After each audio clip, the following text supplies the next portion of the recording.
Dan Dan के season 2 के episode 1 में आप सभी का स्वागत है। छोटा सा रिकैप दे देता हूँ क्योंकि हम सभी को भूलने की अच्छी आदत जो है। ओकारुन और मोमो दोनों जीजी के साथ उसके घर पहुंच गए थे। कुछ भूतिया मामला था उसे इन्वेस्टिगेट करने। जब से ये तीनों यहाँ आए हैं कुछ न कुछ अजीब चीजें हो रही थी। जैसे पहला ये कुछ लोग इन पर नजर गड़ाए हुए थे। फिर जब मोमो हॉट स्प्रिंग पर नहाने जाती है तब वहाँ कुछ लोग उसे छेड़ने और जोर जबरदस्ती करने उस हॉट स्प्रिंग में घुस जाते हैं। ओकारुन नोटिस करता है कि जीजी का घर बाहर से बड़ा है और अंदर से छोटा। जिसके बाद जीजी जब घर के अंदर जाकर दीवार तोड़ता है तब उन्हें एक सीक्रेट रूम मिलता है। ये तो हो गया रिकैप। अब बढ़ते हैं पहले एपिसोड पर। एपिसोड की शुरुआत होती है मोमो से, जिसकी लड़ाई अभी भी उन 5 आदमियों से चल रही थी और बहुत देर तक हॉट स्प्रिंग में रहने की वजह से मोमो को चक्कर जैसा आ रहा था, जिसकी वजह से वो अपनी पावर को ठीक से यूज भी नहीं कर पा रही थी। पर तभी अचानक हॉट स्प्रिंग का एक हिस्सा जिससे गर्म पानी आ रहा था वो टूटकर सीधा इस आदमी के जबड़े से टकराता है जिसने मोमो को पकड़ रखा था। तभी मौके का फायदा उठाते हुए मोमो वहाँ से भागने लगती है। फिर धीरे धीरे पूरे हॉट स्प्रिंग की दीवार बारी बारी गिरने लगती है और वो सभी 5 आदमी जो पूल में एंटर किए थे सभी मलबे के नीचे आ जाते हैं और केवल मोमो ही सही सलामत बचती है। तभी मोमो को टर्बो ग्रैनी की आवाज सुनाई देती है जो कहती है, अच्छी बात है ये कमजोर खराब कंडीशन का हॉट स्प्रिंग था, मानना पड़ेगा मैं बहुत लकी हूँ। मोमो कहती है, तुम यहाँ क्या कर रही हो? टर्बो ग्रैनी कहती है, मुझे कम मत समझो, जब मैंने उस लड़के का एड्रेस सीको के मुंह से सुना तभी मुझे हिट किया कि ये तो हॉट स्प्रिंग की टेरिटरी है, इसलिए मैं चुपचाप तुम्हारे बैकपैक में छुपकर आ गई। मोमो कहती है, अगर तुम्हें इतना ही मन था तो तुम्हें बताना था, हम तुम्हें अपने साथ ले आते, ऐसे छुपकर आने की क्या जरूरत थी।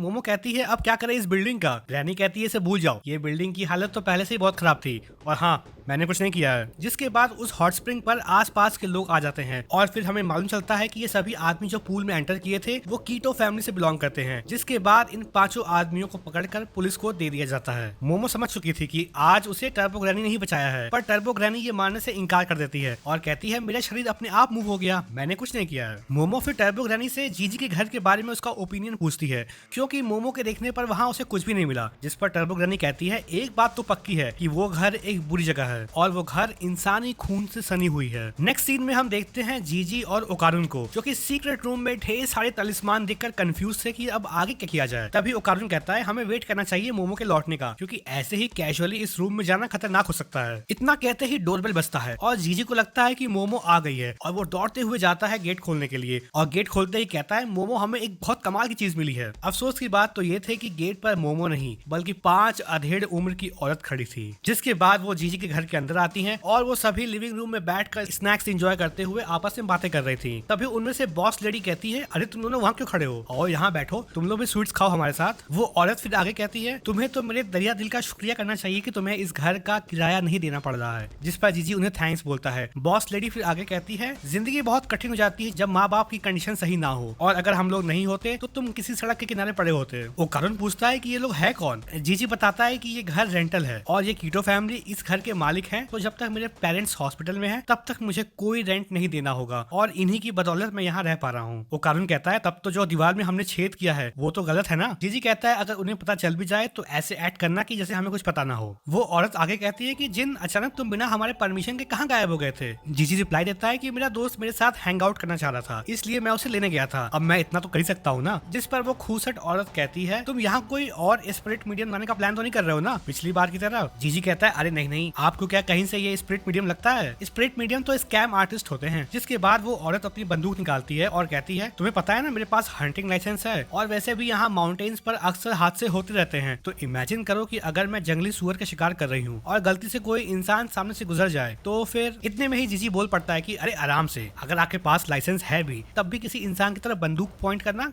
कानून के खिलाफ है। तभी घर का मेन गेट खुलता है और जीजी के घर में एंट्री होती है पुलिस ऑफिसर सुरु और कीटो फैमिली के उन 5 बंदों की जो कि हॉट स्प्रिंग में मोमो को छेड़ रहे थे। तो हॉट स्प्रिंग डिस्ट्रॉय करने का पूरा इल्जाम इन 5 बंदों पर आ गया था और चैम्बर ऑफ कॉमर्स के बंदों ने इन्हें पकड़कर पुलिस के हवाले कर दिया था। जिसके बाद ऑफिसर सुरु की मदद से वो सभी बाहर आ पाए थे और ये मोटी बंदूक वाली औरत इन 5 आदमियों की माँ है।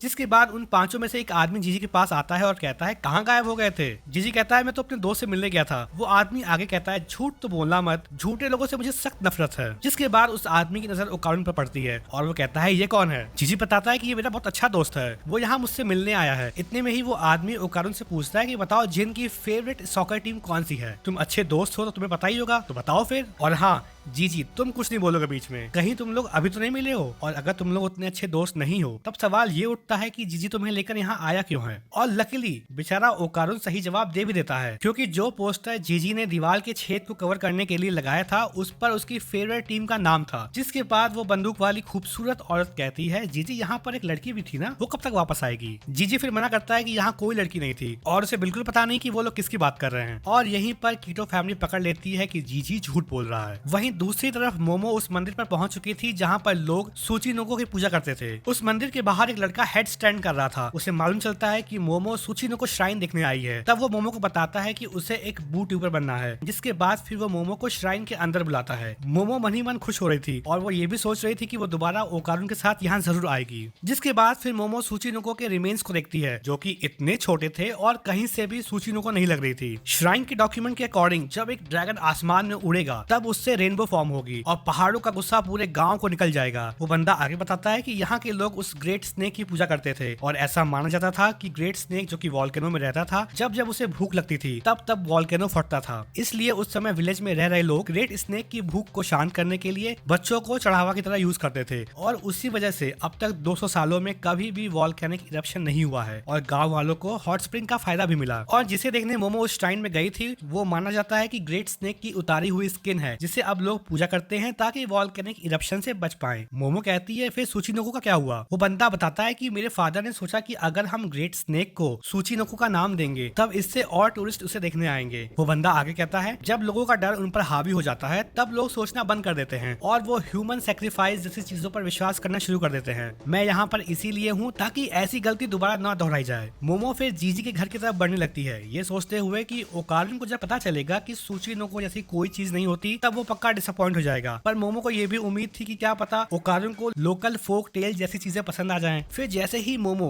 जीजी के घर पहुंचकर उसका गेट खोलती है तब वो देखती है जीजी और ओकारुन को टॉपलेस जमीन पर खून से लथपथ और कीटो फैमिली के आदमी लंगोट में खड़े थे। मोमो के आने पर वो बॉस लेडी कहती है, फाइनली हमारे सारे चढ़ावे एक साथ आ चुके हैं तो क्यों ना फेस्टिवल शुरू किया जाए। जिसके बाद जब उनमें से एक आदमी मोमो पर अटैक करने के लिए आगे बढ़ता है तब मोमो उसे एक तगड़ा चॉप किक मारती है। फिर दूसरे आदमी को मोमो अपने साइकिक पावर से उसका फेस अपने पैर के पास लाती है और फिर घुटने से उसका नाक और मुंह तोड़ देती है। फिर बचे हुए 3 बंदों में से 2 बंदों के ऊपर वो टेबल उठाकर दे मारती है। आखिरी बचा हुआ बंदा पीछे से आता है और वो मोमो को पकड़कर उठा लेता है। जिसके बाद फिर वो मोमो को सर पर अटैक करता है जिससे कि मोमो का सर हल्का होने लगता है और वो अपनी पावर का यूज भी नहीं कर पा रही थी। इतने में ही मोमो का बैकपैक से टर्बो ग्रैनी निकलकर दहाड़ती है जिससे कि वो बंदा डर के मारे पहले उसका पैर बॉटल पर पड़कर फिसलता है और वहीं पर पड़ी टेबल से उस बंदे का सर टकरा भी जाता है। मोमो ग्रैनी को थैंक्स कहती है और उसकी हेल्प मांगती है पर टर्बो ग्रैनी हेल्प करने से इनकार कर देती है। ग्रैनी कहती है, ये लोग है कौन। मोमो कहती है, वही तो मुझे भी जानना है। मोमो उन सभी को घर से बाहर निकलने को कहती है। इतने में ही कीटो फैमिली की बॉस मोमो को एक तगड़ा किक मारती है। फिर जब मोमो उस लेडी पर अटैक करने की कोशिश करती है तब वो बड़े आराम से मोमो के अटैक से बच जाती है। जिसके बाद उस लेडी के तगड़े पंच से मोमो दीवार तोड़ते हुए तलिस्मान वाले रूम में गिरती है। मोमो कहती है, ये ओल्ड लेडी है कौन। और मोमो को लग रहा था कि कोई ओल्ड लेडी इतनी स्ट्रॉन्ग कैसे हो सकती है। जिस पर ग्रैनी कहती है कि एक ओल्ड स्ट्रॉन्ग लेडी तुम्हारे घर में भी है। ओल्ड लेडी पूछती है मोमो से कि तुम हो कौन, तुम कोई स्पिरिट मीडियम तो नहीं लगती, क्योंकि तुम हमारे फेस्टिवल में इंटरफेयर कर रही हो इसलिए मैं मानूंगी कि तुम यहाँ हमारा विलेज डिस्ट्रॉय करने आई हो। ओल्ड लेडी फिर आगे कहती है कि कीटो फैमिली ने इस विलेज को कई जनरेशन से बचाते हुए आ रही है और हम तुम्हें अपने मन मुताबिक नहीं करने दे सकते। मोमो कहती है कि तुम लोग किसी दूसरे के घर में आकर यहाँ रायता फैलाकर तुम्हें लगता है कि तुम लोग को ऐसी बातें करने का हक है, चलो निकलो यहाँ से। ओल्ड लेडी कहती है कि तुम्हें क्या लगता है